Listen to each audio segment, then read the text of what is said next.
walking with it.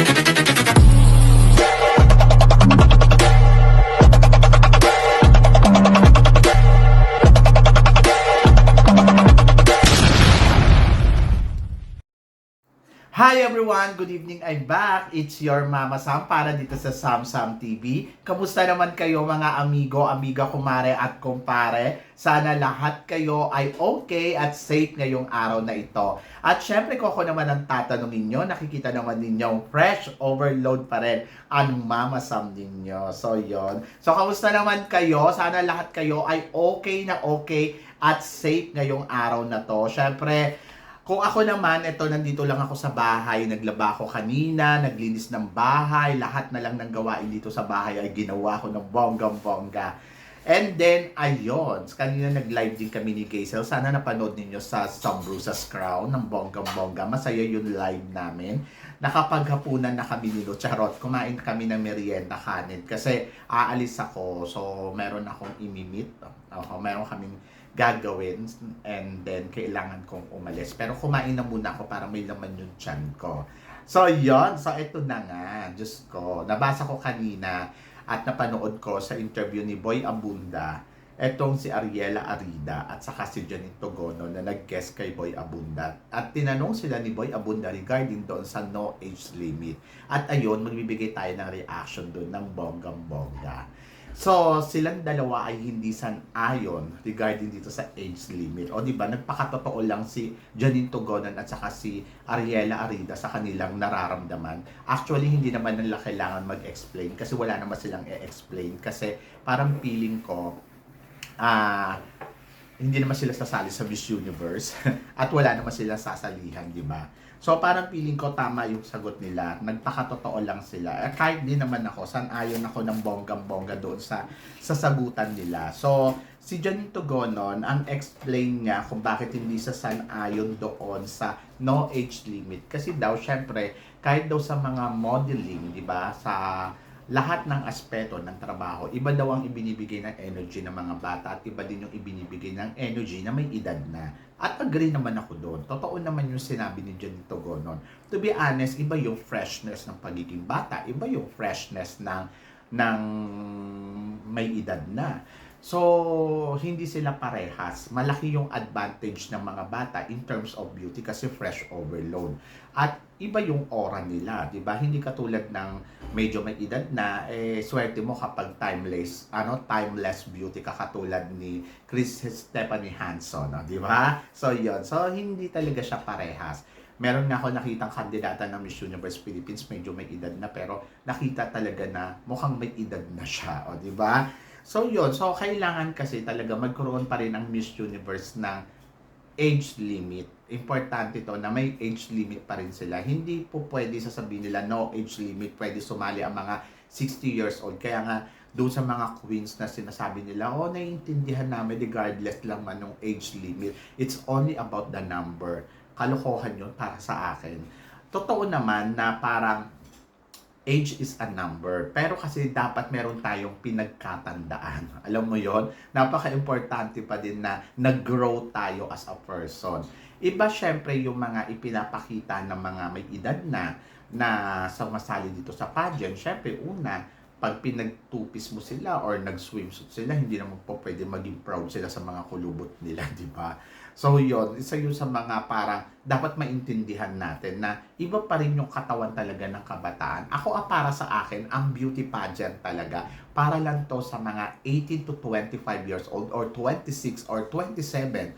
So, siguro kung mag-a-add sila ng edad, I think pinakamatanda na yung 30 years old. Hindi nga ako san-ayon doon sa supranational 32 years old Kasi kita na yung matured ng mukha nung kandidata.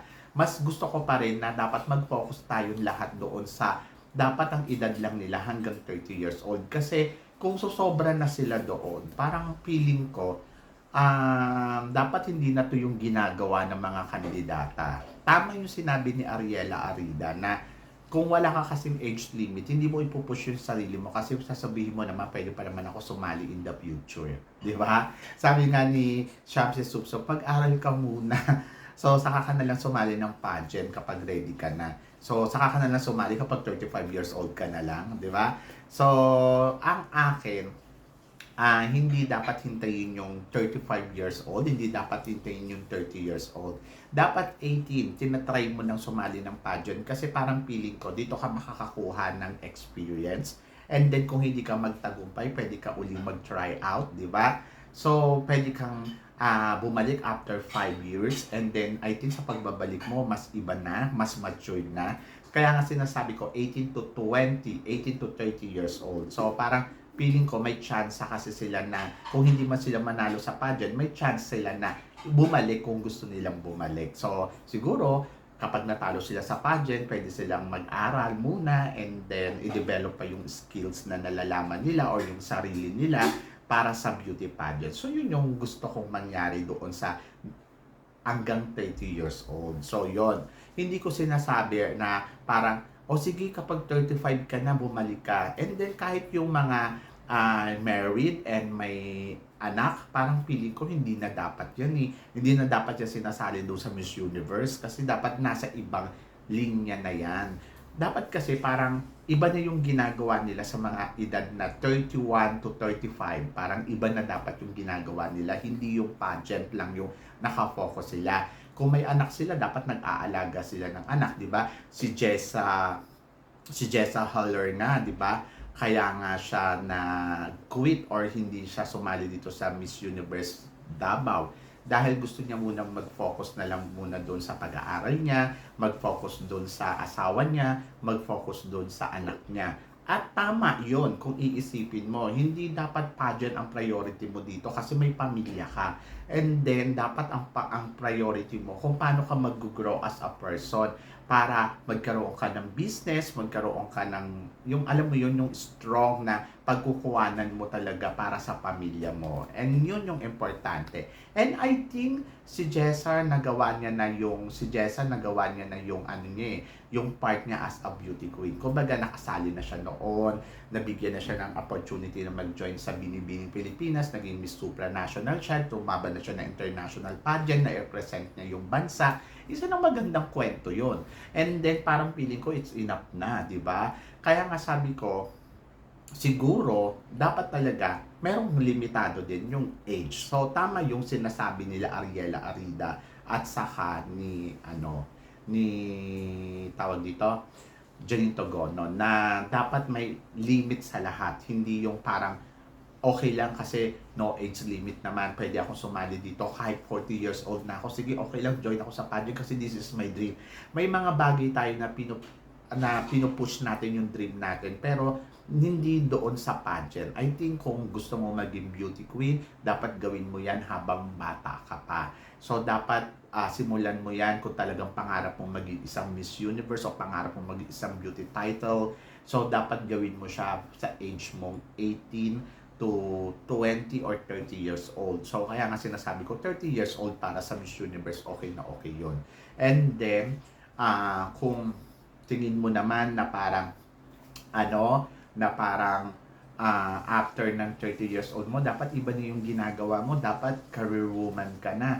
Nagpo-focus ka na. Kung manager ka, mag-manager ka na lang.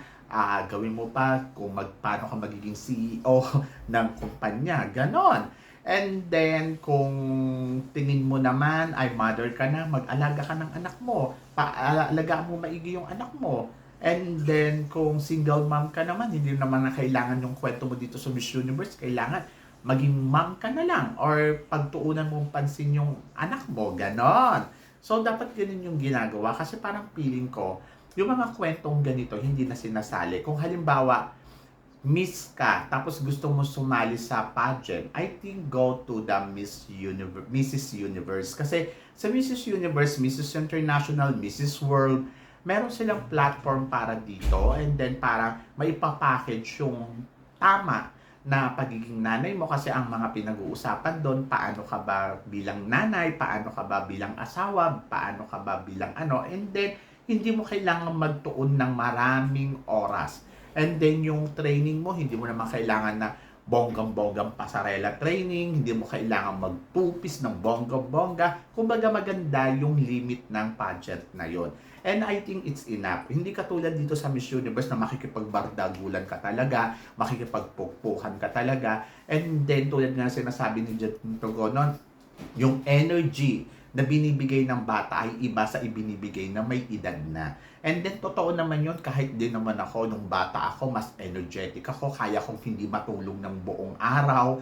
So, pwede ako matulog for the next day na, ganon. Kasi mataas pa yung energy ko. Pero, pagdating dito sa ngayon na medyo nasa 40s na ako, so kapag yung mga late na, parang kinabukasan pag natulog ako ng late, mga 2 a.m., 3 a.m., kinabukasan hilong-hilo ako. Yung parang kulang ako sa tulog, masakit yung ulo ko, iba yung pakiramdam ko. So, syempre, mas gusto ko na lang yung maganda yung pakiramdam ko more than doon sa pangit yung pakiramdam ko. So, ang gagawin ko, matutulog na ako ng maaga. And then, yung mga 60 plus na or 50 plus naririnig natin, maaga talaga sila natutulog, 10 o'clock pa lang tulog na sila, o di ba? So paano sila magko-compete do sa pageant kung yung energy nila ay hindi ganun kabongga, di ba? So ako naiintindihan ko yung pahayag ni Ariela Arida na syempre kung may pangarap ka nga naman na maging beauty queen, ipupush mo siya ng mas maaga, and then ipupush mo yung sarili mo na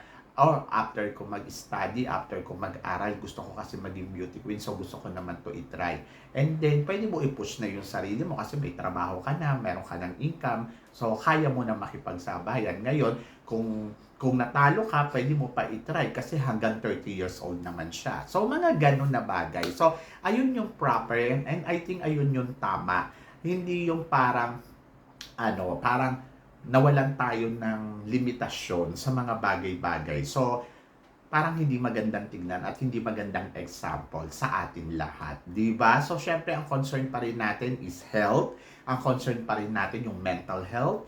Ang concern pa rin natin dito ay kung paano natin aalagaan yung sarili natin ng bonggang-bongga after ng competition. Diba? So, yun. So, kayo guys, ayon ba kayo sa mga sinabi nila Janito Gonon at saka ni Ariela Arida na dapat ay may limit pa din ang mga pageant, lalo na ang Miss Universe? So, tingin ninyo, tama lang ba na hindi sila sang-ayon doon sa no age limit? So, please comment below para at least malaman ko naman kung ano ang chika mo sa mga pinag-uusapan natin ngayon. So, yun! So, guys, maraming salamat syempre sa inyong lahat sa walang sawang suporta at pagmamahal na binibigay ninyo syempre dito sa channel ko. At sa mga hindi pa nakaka-subscribe dyan, please don't forget to click like and subscribe my channel at i-click nyo na rin po ang notification bell para lagi kayong updated. Syempre, sa aking mga chika. Sabi ng ganon, always keep smiling and always think positive lang. Walang imposible guys, magtiwala lang tayo sa itaas. Kaya guys, hanggang dito na lang,